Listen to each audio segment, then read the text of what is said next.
Hi everyone, my name is Michael. I'm graduating from Penn and moving to New York in the fall. I'd like to share with you how God has grown me during my time here. The first way God grew me was through GCC. In family groups, He used every year to teach me something specific. Freshman year, strong mentorship helped me develop spiritual disciplines. Sophomore year, my personal toughest, I learned how to build character and suffer well. Junior year, God taught me how to serve others with love.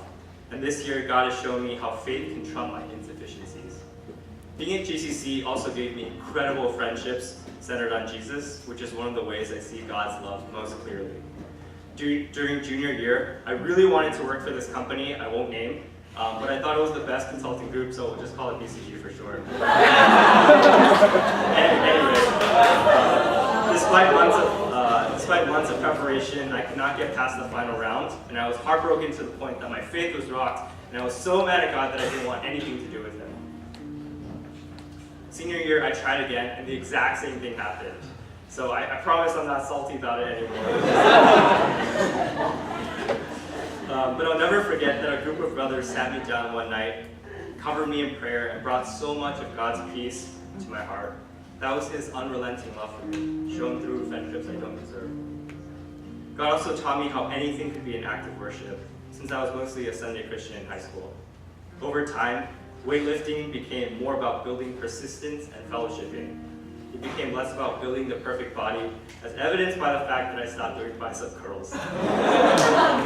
In school, the Lord gave me courage to pursue the passions He gave me instead of just maintaining a GPA.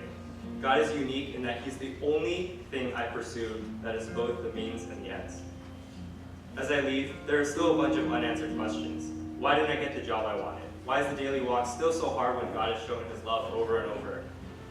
Which is greater, 0 divided by 0, or the number of times we can sing a chorus? With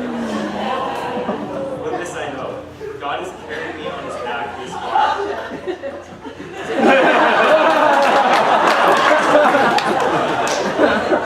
With this I know, God has carried me on His back this far, and He will carry His work to completion. As I wrap up, I wanted to share a word of encouragement, a hymn titled, He Giveth More Grace. He giveth more grace when the burdens grow greater. He sendeth more strength when the labors increase. To added affliction, He added His mercy. To multiply trials, He multiplies peace. When we have exhausted our store of endurance, when our strength is gone before the day is half done, when we reach the end of our hoarded resources, the Father's full giving is only begun. Fear not that thy need shall exceed His provision. The Father ever yearns His resources to share. Lean hard on the arm everlasting availing. The Father both thee and thy load will upbear. His love has no limits, His grace has no measure, His power no boundary known unto men. For out of His infinite riches in Jesus, He giveth and giveth,